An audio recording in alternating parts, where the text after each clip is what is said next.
In the all-new Ford Ranger, we have three main elements in the engine compartment which give us 800 millimeters of wading depth.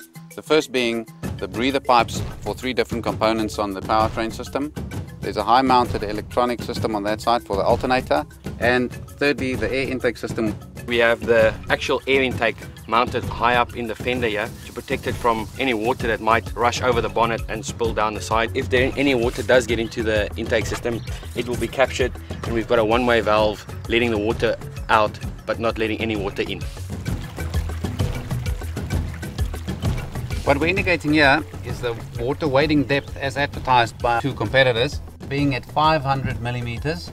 Second one at 700 millimeters, and then the new Ranger at 800 millimeters.